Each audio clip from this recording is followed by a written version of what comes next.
Video pemotor wanita diduga mama berhenti tepat di depan perangkat mesin tiketing sebuah gerbang tol kawasan Jatim dengan kondisi palang melintang, viral di media sosial pada Jumat 22 Juli 2022. Berdasarkan video berdurasi 25 detik yang diunggah akun Instagram @undercover.id, pemotor tersebut mengendarai motor jenis Matic warna merah, berkode huruf N pada susunan terdepan nopolnya. Kemudian pemotor berbaju hitam dan berhelm kuning itu seperti tampak kebingungan saat berhenti tepat di depan mesin tiket tol elektronik yang hanya bisa diaktifasi menggunakan kartu khusus e-tol. Video tersebut diduga kuat direkam menggunakan ponsel pengendara mobil yang mengantri di belakang si pemotor tersebut.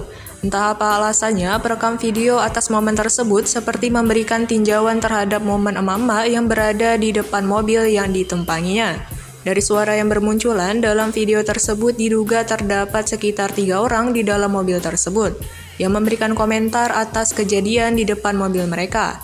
Namun jika diteliti pada komentar warganet paling atas, mereka cenderung mengecam perlakuan pihak perekam video tersebut, karena hanya merekam momen tersebut tapi tidak memberikan solusi atas permasalahan yang sedang dihadapi oleh pemotor.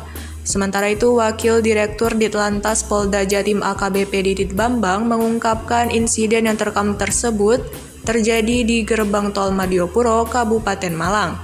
Namun insiden tersebut terjadi beberapa bulan lalu. Pemotor tersebut saat itu langsung ditangani petugas untuk dibantu keluar dari tol atau dipandu untuk melintas di ruas jalan yang semestinya.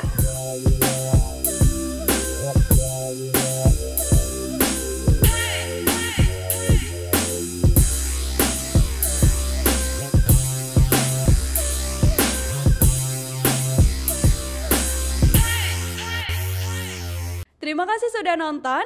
Jangan lupa like, subscribe, dan share ya.